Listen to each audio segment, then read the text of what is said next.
Yun mga boss, welcome back again dito sa ating YouTube channel. Nandito tayo sa trabaho natin, pauwi pa lang tayo. Pero bike check ko muna tong bike ng katrabaho ko na binili kay Big 5 Bike Shop. Okay, nabili nito nung December, halos bago mag New Year niya to binili. Ayan, eto nakuha niya pa to ng 4,800. Ang kagandahan dyan, binabaan na yun ni Big 5 Bike Shop. Ano na lang yan, 4,500 na lang yan sa kanya. Tapat na yun ha, wala nang tawad yun, 4,500. Ito 27.5 na.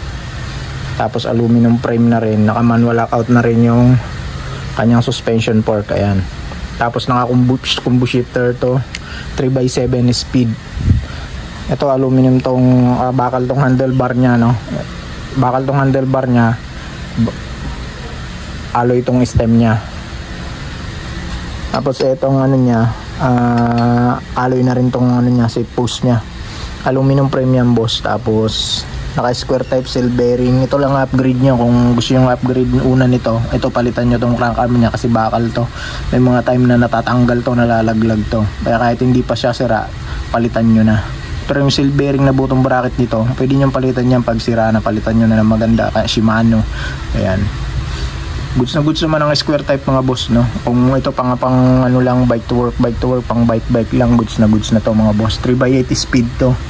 Ayan, naka-mechanical yan, combo shifter, 27.5 pass rolling tire, aluminum tong rim nya, bakal tong spokes nya, hub nya is bakal pa yan, trade type. Syempre budget bike lang yan mga boss. Okay, ayan, baka gusto niyo yan kay Big 5 Bike Shop, 4,500 na lang yan. Ngayon, kung gusto niyo naman maglagay ng magandang pyesa, may binibenta siyang frame na ganyan, no? Dalawang kulay din yon, candy red, tapos ganyang kulay, kombinasyon ng black yon yung candy red nya. Two-tone din siya, 1,200 na lang yon pag binili nyo nung ano, frame lang, no? Lagyan nyo ng magandang pyesa. Kung may budget kayo para sa magandang pyesa, lagyan nyo 1,200 na lang yon kung frame lang. So yun mga boss, yan lang ang video natin ngayon.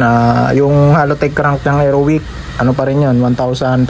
Meron pa rin siya yung square type, 600. Tapos yung ano niya, Aerowick niyang 6 poles na hub, meron din siya, 1,500 pa rin yun kay Big 5 Bike Shop. Yun lang mga boss, ingat kayo palagi and God bless.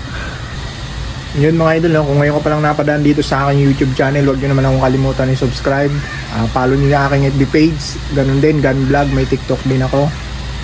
Tapos magdadagdag pala ako ng mga content dito sa ating channel, magdadagdag tayo ng mga motor, kaya abangan nyo yan sa aking mga YouTube video, no, mga boss. Sa mga naghahanap dyan ng motor, repo and brand new, papasukin natin yan, idadagdag natin content dito sa aking vlog journey. So yun mga idol, salamat sa lahat ng mga sumusuporta sa akin, pero hindi natin iiwan tong pagbablog ng mga bike, no. Okay mga boss, hanggang dito na lang, ingat kayo palagi and God bless. Peace, Happy New Year.